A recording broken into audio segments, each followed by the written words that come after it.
अब हम लोग क्वेश्चन नंबर 4 सॉल्व करेंगे। तो क्वेश्चन नंबर 4 क्या है, देखिए 14 सेंटीमीटर त्रिज्या वाले वृत्त का परिधि व क्षेत्रफल ज्ञात कीजिए बोल रहे हैं। ठीक है, तो इसको कैसे सॉल्व करेंगे, देखिए तो सबसे पहले सॉल्यूशन लिखना। अब यहाँ पर क्या दिया है, ये देखिए, तो यहाँ पर दिया है ये वृत्त की क्या है, त्रिज्या, ये वृत्त की त्रिज्या, इसको आर बोलते हैं, बराबर कितना है, तो बराबर है 14 सेंटीमीटर। ये अब क्या याद करना है, देखिए तो वृत्त की, ये वृत्त की परिधि, परिधि मतलब सी, ये हमको ज्ञात करना है ये, और फिर ज्ञात करना है वृत्त का क्षेत्रफल ज्ञात करना है, ये इसको ए से दर्शाते हैं, ये भी हमको ज्ञात करना है।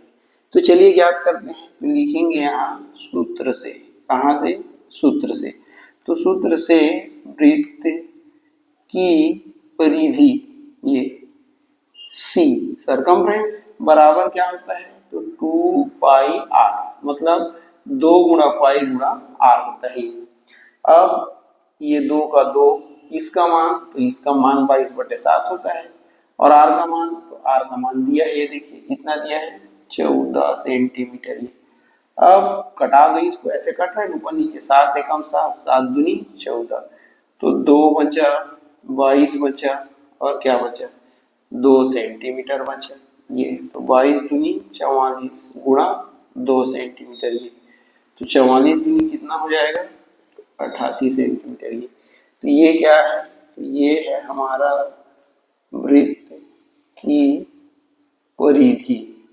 ये देखिए क्या है, वृत्त की परिधि सी, कितना आ गया, 88 सेंटीमीटर। ठीक, अब हमको क्या ज्ञात करना था, वृत्त का क्षेत्रफल भी ज्ञात करना था। ये तो वृत्त का क्षेत्रफल, ये ए का फार्मूला क्या होता है, ये होता है पाई आर स्क्वायर, ये 22/7 गुणा आर का मान क्या है, देखिए तो 14 सीएम है, मतलब ये ऐसा रहता है एक्चुअल में, ये ऐसा रहता है, तो आर का मान लिखेंगे 14 सीएम, ये और ये खाद दो ऐसा रहेगा। अब इसको हल करेंगे आप, तो ये 14 सीएम गुणा 14 सीएम ऐसा हो जाएगा, ये 7 एकम 7, 7 दूनी 14, तो ये 22 गुणा 2 सीएम मल्टीप्लाई 14 सीएम, ये 22 का 22, 14 दूनी कितना होता है 28, और सीएम सीएम क्या हो जाएगा, ये हो जाएगा सीएम स्क्वायर, क्या हो जाएगा, स्क्वायर सीएम। अब इसका आप गुणा कर लीजिए, 28 गुणा 22 का, ये 2 8 16 की 6 हासिल है, 1 2 दूनी 4 1 5, फिर वही 6 आएगा, 2 8 16 की 6 हासिल है, 1 2 दूनी 4 1 5, ये 6 और 11 की 1 हासिल है 1, और ये कितना, तो 616 आ रहा है, तो आप यहाँ लिख देंगे 616 वर्ग सेंटीमीटर। ये क्या है, ये है आपका वृत्त का क्षेत्रफल है, ये वृत्त का क्षेत्रफल। ठीक, तो अब आपको लिखना पड़ेगा ये, अतः ये वृत्त की परिधि, ये वृत्त की परिधि कितना है, 88 सेंटीमीटर, व क्षेत्रफल कितना है, 616 वर्ग सेंटीमीटर है। ये आपको लिखना पड़ेगा। ठीक, तो यही हमारा आंसर है, ये ऐसे हमको सॉल्व करना है। ठीक,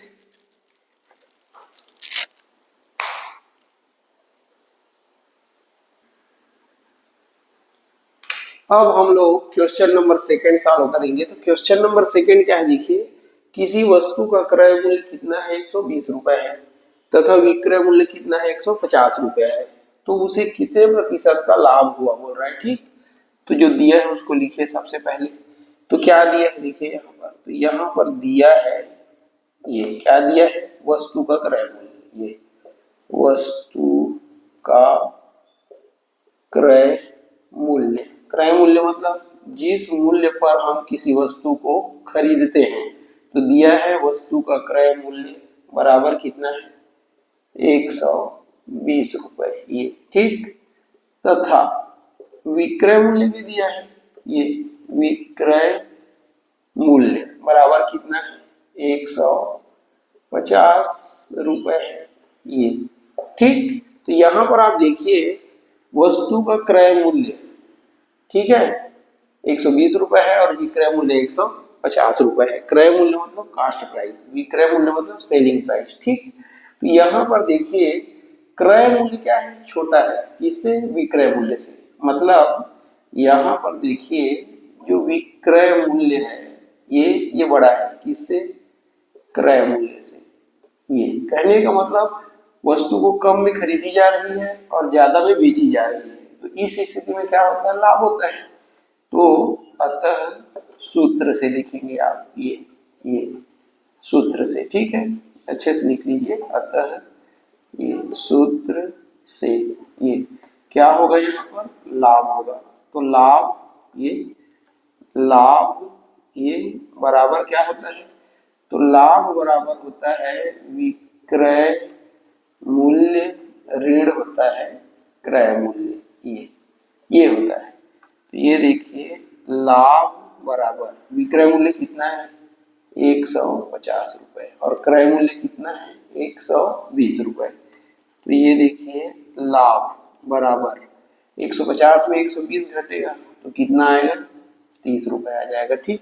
तो 30 रुपए का लाभ होता है। लेकिन हमको क्या बोला है, लाभ प्रतिशत ज्ञात कीजिए, तो हम लाभ प्रतिशत ज्ञात करेंगे। ये तो लाभ प्रतिशत बराबर क्या होता है, तो लाभ प्रतिशत बराबर होता है लाभ गुना 100, और पूरे के बटे में क्या होता है, क्रय मूल्य होता है। क्या होता है, ये क्रय मूल्य होता है। ये इसको थोड़ा अच्छे से लिख देना, ये अपान के सीध में ये बराबर आना चाहिए, और यहाँ पर लाभ हो रहा है तो लाभ प्रतिशत, ये ऐसे लिखते हैं, ये ऐसे लिखते हैं, ठीक है।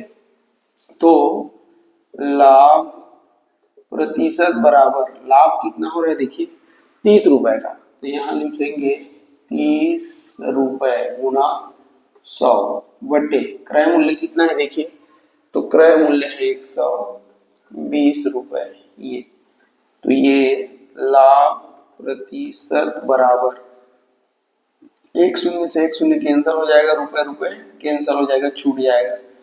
30 गुणा 10 बटे कितना आ गया, 12। अब घटाओ इसको, क्या हो जाएगा देखिए, 2 पंचे और 2 छक्के, तो ये लाभ प्रतिशत बराबर आ गया 30 गुणा ये 5 बचा और यहाँ 6 बचा, तो 6 एकम 6, 6 पंचे 30। तो ये लाभ प्रतिशत बराबर क्या है, 5 गुणा 5।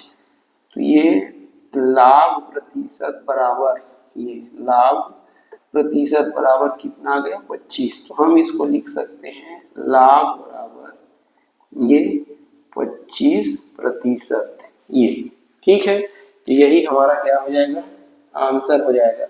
तो हम यहाँ आंसर करके लिख सकते हैं। ये क्या पूछा था आपसे, कितने प्रतिशत का लाभ हुआ, तो आप लिखेंगे 25% का लाभ हुआ। ये हमारा आंसर आ जाएगा, क्या, 25% का लाभ हुआ। ऐसे आप सॉल्व करेंगे, ठीक।